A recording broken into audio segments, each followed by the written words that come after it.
Hey guys, Jonathan here, and we're back in the workshop today. This week, I've got Colin Furze Safety Tie. So this is an awesome, uniquely signed safety tie that Colin signed for us whilst we were visiting his workshop. And if you don't know about that, what have you been doing? What have you been playing at? Check out these two epic videos we did with Colin Furze himself, and we're in Colin Furze's video, where we took a huge amount of Milwaukee power tools and put them all in a huge power tool wall display for him, which was a huge lot of fun. Colin cut the foam himself too. We got him cutting logos and stuff and heard some great stories with him. We also did some Sealy tool drawers, and we organised a load of Nipex tools, loads of the tools he already had, and it was a great couple of days that we spent with him, and it was amazing. And obviously while we were there, we got this tie signed by him in person, and we said we were going to give it away. But it's not very shadow foam to just send it like this. We wanted to level it up a little bit. So we've had an idea. We've got one of these IKEA wall displays. This is called a Catabee. You can mount it on the wall, but it's got a hinged lid, glass lid. So we thought, rather than just sending the tie as it is, we can take a piece of our shadow foam, put it in there,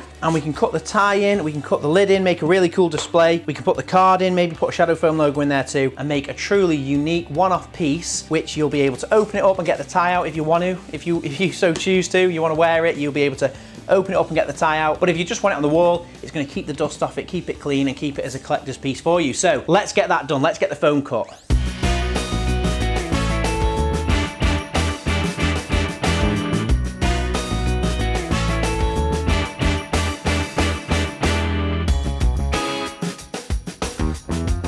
So when it comes to cutting the foam, it's very simple. It's the exact same as we do with hand tools, with anything else. You just place the item where you want it to go. And in this case, it's a simple rectangle. We're just going to cut around it lightly, get that profile, take the item away, and then we just cut that a little bit deeper. Now these box lids are both about 15, 18 mil. So we're going to make sure we've cut down past that point. Then we can peel back the layers. We just push our fingers down the end, peel back the foam, and just work our way through the foam. We're not peeling it from one end, we're ploughing the foam out. And actually that's ended up pretty smooth anyway. And if we just slot the box in, that fits absolutely perfectly, nice and snug in there. So it's going to hold it nice and snugly. We'll do the same for the other side of the box. And for the cards, it's the exact same, but we're just peeling off that top black layer. And that way they're held in there nice and tightly. They're not going to fall out, but not too tight that they're crinkling up. So that's perfect. Right, so that's all done. And I'm really pleased with that. I think that looks a lot better than just having the tie in the box. I think you could mount that on the wall. And I'm pretty sure you could use that for any collectibles that you want to display, but also want to access, keep the dust out. So I think that's a fantastic display. Big thank you for watching the video, and we'll see you next time.